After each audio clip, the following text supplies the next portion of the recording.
శ్రీమాత్రే నమ. జయ గురు దత్తాత్రేయ నమ. ఈ వీడియోలో మనం మీనరాశి వారికి 2024 సంవత్సరం డిసెంబర్ నెల మాస ఫలితాలు తెలుసుకునే ప్రయత్నం చేద్దాం.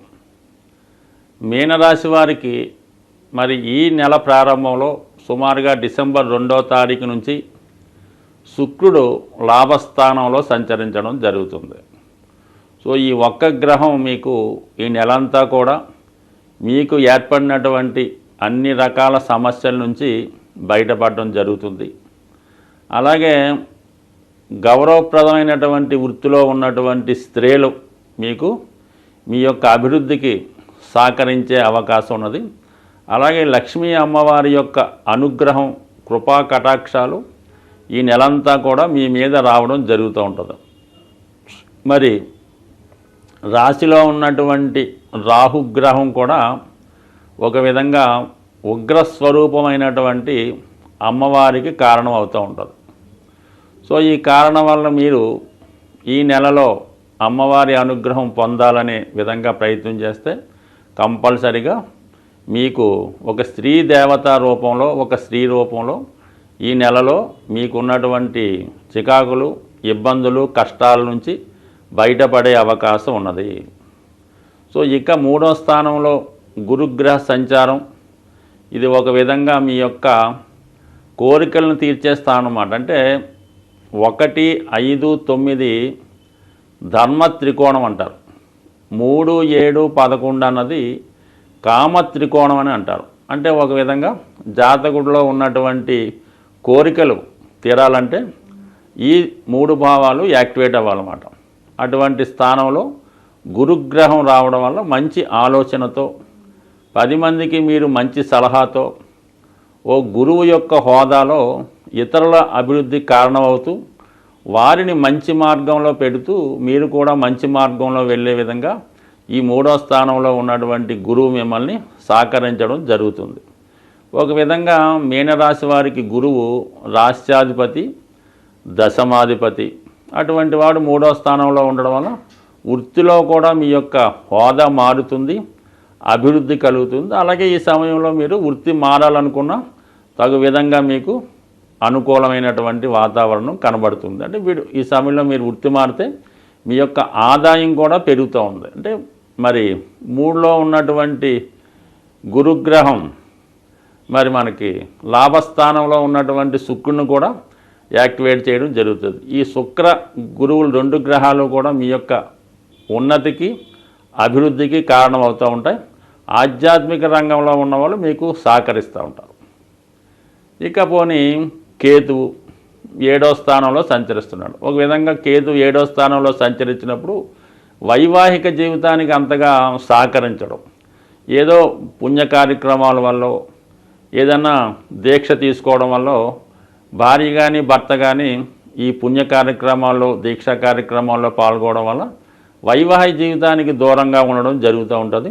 భగవంతునికి అనుగ్రహంతో ఈ 3, 7, 11 భావాలు యాక్టివేట్ అవ్వడం వల్ల జాతకుడు తను చేరాలనుకున్నటువంటి మార్గాన్ని చేరే అవకాశం ఉంటుంది.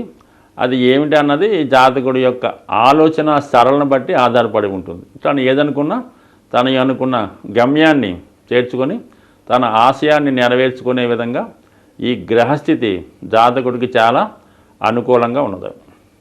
ఇక భాగ్యస్థానం 1, 5, 9 కూడా యాక్టివేట్ అయినాయి. 1వ స్థానంలో రాహు. అంటే రాహు ఏం చేస్తాడు, మనలో ఉన్నటువంటి కోరికకి బాగా విపరీతంగా దాన్ని పెంచేస్తూ ఉంటాడు అనమాట. అది ఏదన్నా అవ్వచ్చు, మంచి కార్యక్రమం అవ్వచ్చు, చెడు ఆలోచన అన్నా అవ్వచ్చు. అయితే పంచమంలో కుజుడు, అంటే కుటుంబ భాగ్యాధిపతిగా కుజుడు 5వ స్థానంలో, 1వ స్థానంలో రాహు, 9వ స్థానంలో రవి బుధులు. అంటే 9వ స్థానంలో రవి బుధులు విద్యా సంబంధించిన విషయాలకు అనుకూలిస్తూ ఉంటుంది. రాశిలో ఉన్నటువంటి రాహు ఏంటంటే కోరికలకు కారణమవుతూ ఉంటాడు. 5లో ఉన్నటువంటి కుజుడు చాలా వరకు సంతానం, వారి యొక్క అభివృద్ధి, భూములు, స్థిరాస్తులు, స్పెక్యులేషను ఇవన్నీ కారణమవుతుంటాడు. సో ఏదైనా ఈ సమయంలో మరి ధర్మ త్రికోణం వల్ల జాతకుడు నిజాయితీగా, న్యాయంగా వెళ్ళడం వల్ల వారి యొక్క సంతాన అభివృద్ధి కలుగుతుంది. మీకు భూములు, స్థిరాస్తులు కలిసి వస్తాయి. అంటే మీరు పెరుగుతూ మీ వారిని కూడా ఆధ్యాత్మికంగా కానీ అభివృద్ధికరంగా పెరిగే అవకాశం ఉంటుంది. సో ఏదైనా మరి ఈ కుజుడి యొక్క స్థితి ధన భాగ్యాధిపతిగా 5వ స్థానంలో ఉండడం వల్ల పిల్లల విషయంలో మీరు ఒక శుభవార్త కంపల్సరిగా ఈ నెలలో వినబోతున్నారు. పైపెచ్చి ఏంటంటే శుక్రుడు వక్రించబోతున్నాడు. సుమారుగా 6వ తారీఖు 7వ తారీఖు మధ్యలో ఈ పంచమ స్థానంలో ఉన్నటువంటి కుజుడు వక్రగమనం పొందుతూ ఉన్నాడు. అలాగే గురువు వక్రగమనంలో ఉన్నాడు. అంటే ఈ మీనరాశి వారికి ఈ 2 అనుకూలమైన గ్రహాలు వక్రించడం వల్ల తన ప్రయత్నం గతంలో కన్నా చాలా ఎక్కువ ఎఫర్ట్స్ చూపిస్తూ ఉంటాడు. పైపెచ్చు ఈ శుక్రుడు పైన కుజ దృష్టి ఉండడం జాతకుడు ఏ విషయాన్నైనా కూడా అనుభవంలోకి రావడం జరుగుతుంది. అది లగ్జరీ అవ్వచ్చు, కంఫర్టబుల్ జర్నీ అవ్వచ్చు. సో ఎవరినైనా ఇష్టమైన వారిని కలుసుకోవచ్చు, వారి యొక్క ఆత్మీయాన్ని పంచుకోవచ్చు. బట్ ఏదైనా ఈ శుక్రుడు, గురువు, కుజ ఈ 3 కూడా ఈ 2 గ్రహాలు శుక్రుడి మీద దృష్టి పెట్టడం ఇవన్నీ కూడా జాతకుడికి తన యొక్క కోరికలు నెరవేర్చుకునే అవకాశం ఉంది. ముఖ్యంగా శుక్రుడు 1 వివాహానికి, 2 ఖరీదైనటువంటి జీవితానికి, ఆభరణాలకి, భార్యకి అన్నిటికీ కారణమవుతుంటాడు. కాబట్టి ఏదైనా ఈ మీనరాశి వారు నిజాయితీగా వాళ్ళకి ఏదైతే అర్హత ఉందో దానికోసం ప్రయత్నం చేస్తే ఖచ్చితంగా వాళ్ళు ఆనందంతో ఉండే అవకాశం ఉంది. స్వస్తి. గ్రహాల యొక్క స్థితి పరిశీలించినప్పుడు ఏదైనా ఏ రాశి వారికైనా ఏ లగ్నం వారికైనా బాగా కష్టపెట్టాలన్నా సంతోషాన్ని ఇవ్వాలన్నా కూడా 2 గ్రహాలు ప్రధానంగా ఉండడం జరుగుతుంది. అందులో ఏంటంటే ఒకటి కుజగ్రహం, ఒకటి శనిగ్రహం. ఈ 2 గ్రహాలే జాతకుల యొక్క సమస్త ఇబ్బందులకి కారణమవుతుంటుంది.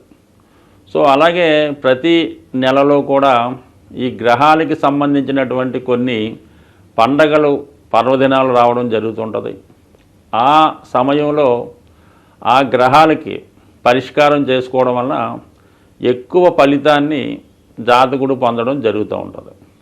ముఖ్యంగా శని యొక్క అనుగ్రహం పొందడానికి అప్పుడప్పుడు వస్తున్నటువంటి ఈ శని త్రయోదశి చాలా ఇంపార్టెంట్గా ఉండడం జరుగుతుంటుంది. అంటే ఆ శని త్రయోదశి నాడు విధి విధానంగా శనికి తైలాభిషేకం చేసుకొని పూజ చేసుకోవడం వల్ల గతంలో కన్నా ఎక్కువ మంచి ఫలితాన్ని శని భగవానుడు ఇవ్వగలుగుతూ ఉంటాడు. అటువంటి శని త్రయోదశి ఈ డిసెంబర్ నెల 28వ తారీఖున రావడం జరుగుతుంది. ఆ రోజు శనివారం.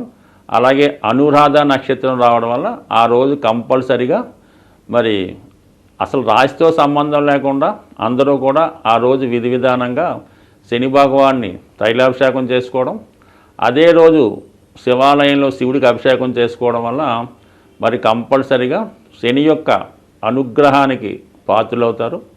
అలాగే కుజుని యొక్క అనుగ్రహం కోసం ఇదే డిసెంబర్ నెల 7వ తారీఖున సుబ్రహ్మణ్య షష్ఠి రాబోతుంది.